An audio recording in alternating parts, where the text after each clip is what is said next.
complex integration.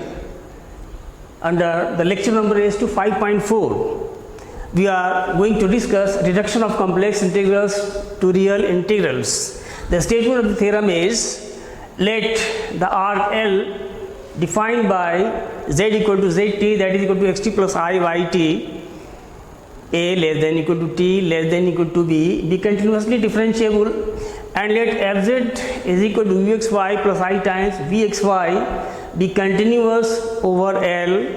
Then number 1, L is rectifiable, and number 2, line integral over L fz dz is equal to integral a to b u xt yt x dash t minus v xt yt y dash t dt plus I times integral a to b v xt yt x dash t plus u xt yt y dash t dt. That is, you want to express in the condition 2, the result 2, this line integral to be expressible in the form of real integrals, real definite integrals, this plus I times this. Proof number 1. First we are going to prove number 1, that is, we have to show that arc L is rectifiable, where arc L is defined as z equal to zt equal to xt plus I times yt. Here we show that L is rectifiable. This is our arc L spread over the partition P of the closed interval AB. We consider a partition P consisting of points a equal to t0, t1, t2, tk minus 1, tk and so on, tn equal to b of closed interval AB. We have zk equal to z of tk. These are our basic principles.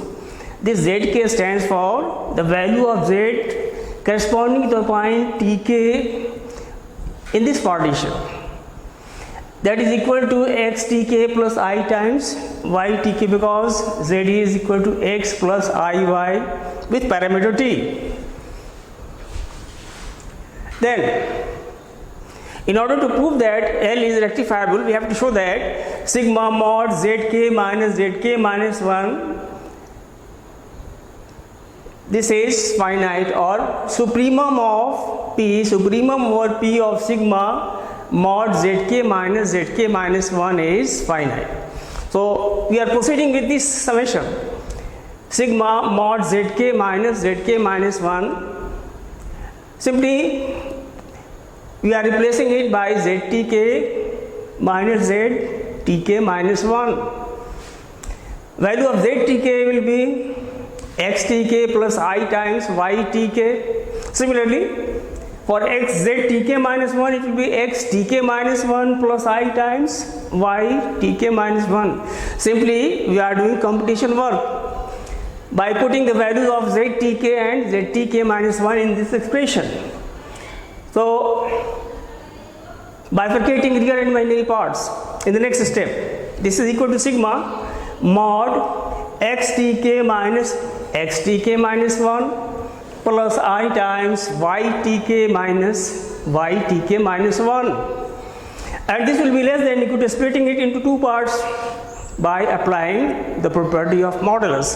This will be less than equal to sigma mod xtk minus 1 plus sigma mod ytk minus 1, because mod of I will be 1.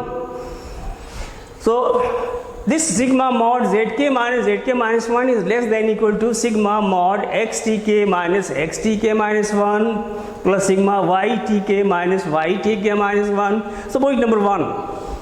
Now we want to find the values of these two. We are applying Lagrange's mean value theorem.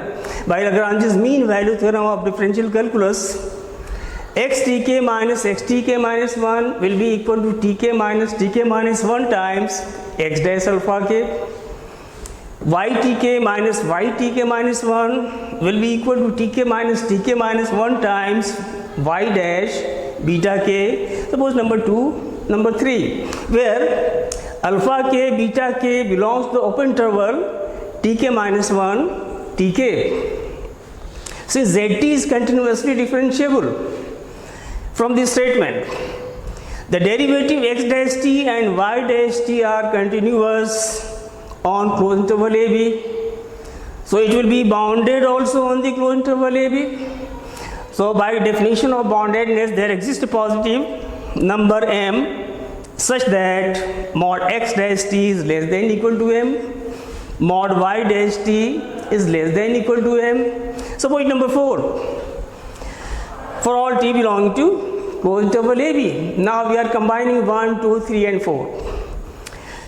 It follows from 1, 2, 3 and 4 that sigma mod zk minus 1, this will be less than equal to sigma tk minus 1 times m plus sigma tk minus 1 times m, because both of these mod x dash t and mod y dash from 4 both are less than equal to m. So we have simply replaced these values x dash tk y dash x dash alpha k y dash beta k, mod of this will be less than equal to m. So finally it is 2m times sigma tk minus 1 and sigma tk minus 1 for k equal to 1 to m will be simply b minus a, that is the length of the whole interval, closed interval AB. So this is equal to 2m times b minus a, this is finite, less than infinity. So for all the partitions P, if we take supremum over P, the value will remain finite, and this is the definition of rectifiable curve. Hence L is rectifiable. In the next part we shall discuss in details the conversion of line integral into real integral. Okay, thank you very much.